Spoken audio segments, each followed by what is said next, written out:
Hey guys, what is going on? Today we are going to be looking at the top 10 Relic 10s as voted by you guys, the players.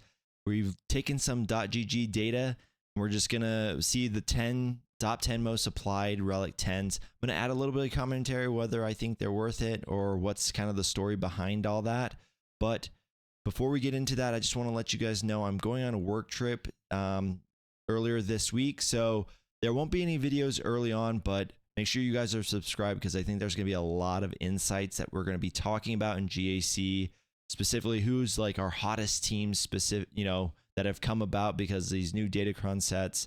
So that's not going to be one that you guys want to miss. So make sure you're subscribed and check out that video whenever I release it. So let's go ahead and get in today's video. So starting the list off at the 10th most applied Relic 10, we have Darth Bane. Now, I'm going to take just a brief second to talk about, again, why I think people are applying it. And frankly, I'll be honest, Relic 10 in of itself, probably not that big of a deal. And when you're talking about the grand scheme of things, right? Especially if you're already at the end game. However, I think Relic Delta does exist. I think a lot of players that don't have a ton of Galactic Legends do have Bane. And this is going to be one of those ones where in the mid game, this probably makes some sense, giving yourself a little bit extra, damage whenever you're going up against Relic 10 and squads that have a bunch of Relic 5s. That's a lot of people still haven't rounded out their squads with, Relic 7s or above, even on their Galactic Legends. So when you're talking about Bane and adding some stats to him, it's great that we're adding some damage. It's great that we're adding a little bit of health here and there. But the potency, the tenacity, that crit avoidance, the accuracy, right? All that stuff is kind of by the wayside with him specifically. So for me personally, I'm going to say Relic 10 is not really even in my scope. I don't think that I'm going to be adding it to him anytime soon. But again, if I see some interesting data, I will gladly apply it because he is worth it for sure. Okay, so what comes in at number 9 here is 1,242 of Pirate King Hondos. Now, I do believe that this is more of a recency thing. I do believe that once we get to a certain area where more Pirate King Hondos have been unlocked in general, I do think this number goes up. I do think there are some really nice things that you get from him when you do add this Relic 10. And at the end of the day, Galactic Legends kind of win this out because of their unique of Galactic Legend, where they end up getting 10% max health and protection just from their Relic levels alone. That alone beats pretty much out every single candidate that is non-Galactic Legend, just from that extra bulk, and they're already kind of the thickest characters that we already have. So I do think that he is going to be rising up this list in the coming months. We next have at number 8 with 2,336 Relic 10 Rays. Again, I'm going to say that Ray is one of those ones where at the end game, she's been solved. She doesn't really have any huge use cases. You're not going to be playing up against people that have Relic 5 Mara Jades or as many, I should say. You're not going to be fighting people that have, Relic 7 or Relic 5 Star Killers or even Relic 5 Terran Malicos, right? So this one, again, I think is a play pure on nostalgia of adding a little bit more bulk to her, specifically the health, and adding a little bit more damage to her. Her ultimate does do, that scaling damage based off of her Relic level. Her Whirlwind also scales a little bit with it.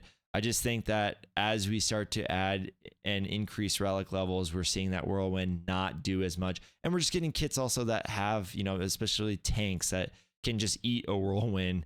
That is not as fun for Ray. So I think she is starting to get a little bit dated, but any new light side character that comes out, she's immediately an option at least.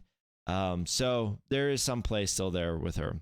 Ahsoka Tano, again, I think maybe based off of just being that she's one of the more recent Galactic Legends, has her at 2,700 Relic 10s. I know a lot of the top guilds have unlocked this. And right now they're probably receiving a really good benefit from it just because of the tank cron. I will also say that, I don't know if this really changes a bunch in the Leia match. Just probably prolongs it a little bit. And it is close to a timeout risk. So this is probably the play that people have been asking. This is why people are applying Relic 10 on Ahsoka Tano. All right, next up in the list, and then this is one of the ones that I just do not get. I don't understand this at all. 2,772 Relic 10 Jedi Master Kenobis out there. Again, someone's going to have to fill me in. I don't know if a top guild has figured something out. I don't know if it has something to do with his accuracy.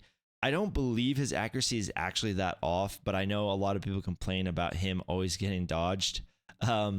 Again, I'm not sure if that plays a factor into it. I don't know if people are just doing it because of fan service. I know there's a very diehard Kenobi fandom out there, and this maybe is just their way of expressing, hey, I'm going to Relic 10 Jedi Master Kenobi. Definitely not my first on my list. Definitely not even probably in my top 20. I wouldn't even say it's probably in my top 30. Honestly, you could tell even just by me having Relic 8 still on him. Of all the Galactic Legends that we've gone through, he's my only one that I still have at Relic 8. So, yeah, I don't know what that one's for. I would not recommend it. But again, maybe someone knows something that I don't.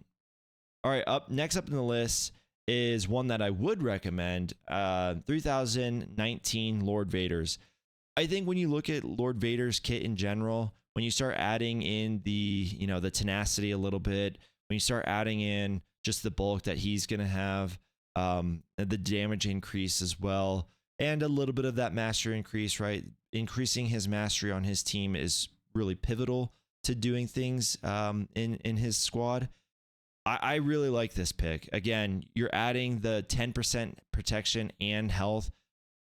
It's different than Rey, where she doesn't really care too much about protection. She really just wants health. You want both with Lord Vader. Adding that to him, adding that relic differential, especially if you're trying to off meta, you have to kill him first. I know Maz exists. I know Maz Pirates exists. I know you need, like the triple Omicron. But right now he is also going through a renaissance of, the attacker cron. So in my opinion, that's why I like him right now as a Relic 10. I think he's a long term. He's a good fit for it as well. At least from the Galactic Legends standpoint. I like it personally. I would do it. He's probably in my top 2 to 3 that I would do. All right, next up is Jedi Master Luke Skywalker. I don't think this is a necessarily bad pick. Sort of like Rey, he doesn't care about that boost in health. He just cares about the boost in protection. Adding a little bit of potency to him never hurts. Adding a little bit of tenacity to him, I guess, never really hurts. But for the most part, I could see why people did it. I think a lot of people also, he was the clear-cut winner for Relic 9, so a lot of people already had him at 9. So when they got that free one from, CG, they probably just said, well, he's one of my only ones. I can add it to him or add Rad or, whatever else they had. And they probably just said, I'm going to just apply it to Luke Skywalker. It's not as transformational as Relic 9 was, but I could see why people did it. All right, so next up, we have 3047, and this is in our, this is the top one right now, Darth Revan. So I don't know the full story. I'll be honest. I think where it's coming from is, I think there's a little bit of ease of use when it comes to, hey, having a Relic 10 Darth Revan. I think people say it's for auto.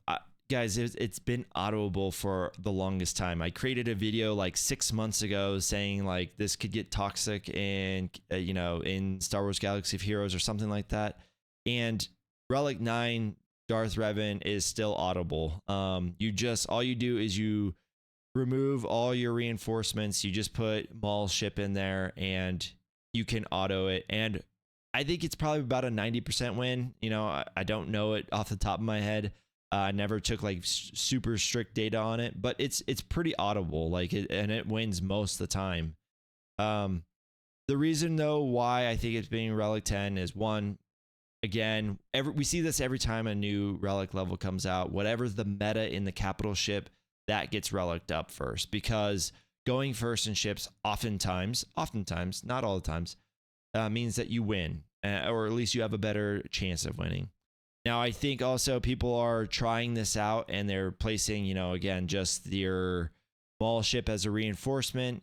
It's a cute trick, but one of the things is it's not a guarantee, right? And I want to really emphasize that it's not a guaranteed.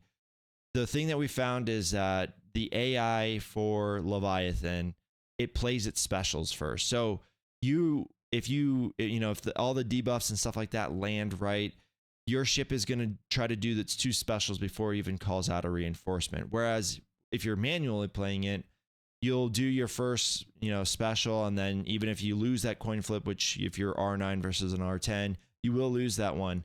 You'll do your first special, and then because they're going to do their second special, you'll call out your mall ship first, which will then boost you up. We'll see again how this all plays out, but I just haven't seen a compelling case for it. It's a neat trick. Again, it might work, especially like in territory wars where there's 50 samples in that wall. And, there might be a couple of them that, do play it right, where the mall ship comes out first and does end up taking that battle into a bad spot for the attacking player. So that's my caveat to it. Add it if you want. We're also, I don't know their release schedule, but my Lord, we have to be due for a capital ship at some point, right? So just add it at your own expense or at your own risk. I think, unless I see something compelling come out, I'm just going to keep it as it's a cute trick, and maybe it's a quality of life thing. I don't know. All right, next up, we have SLKR. I absolutely support this one 100%. Getting that 10% health is huge for him. And yeah, it's one of those things, again, where you're adding more of his mastery, which is how he's going to gain that siphon. You're adding more of his, damage, all that stuff. So I'm a big fan of this one. I completely understand where this is coming from. He beats a lot of things when you have him modded correctly. And then last on the list, and this is actually pretty surprising, but it's by a lot, and it's 6,436 Relic 10 Leias out there, beating everyone by a pretty vast margin. And again, I think this comes down to the fact of, it's not so much about potency or tenacity or anything like that. I think it's about, what she does on offense, and that is she beats everything. Like, there's really not too many Galactic Legends or things that she struggles with on offense. So I think you're just about, giving her a little bit more of a Relic Delta up against some of her competition. Let me know what you guys' thoughts are. Hopefully you guys enjoyed this. Let me know, if you guys are still pocketing it. I did do the math, so I will show it up here.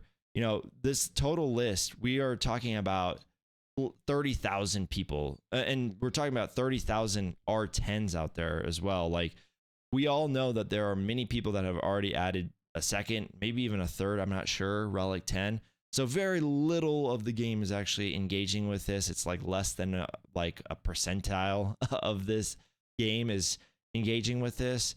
So it is a very limited sample. I think many people are keeping it, in their pocket. I think many people just don't have a Relic 9 to even add a Relic 10 to it.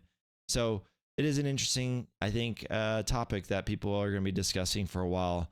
And we're having to wait to see, I think, the long-term effects of it. But that's a quick data rundown. Let me know what you guys' thoughts are, and we'll see you guys in the next one.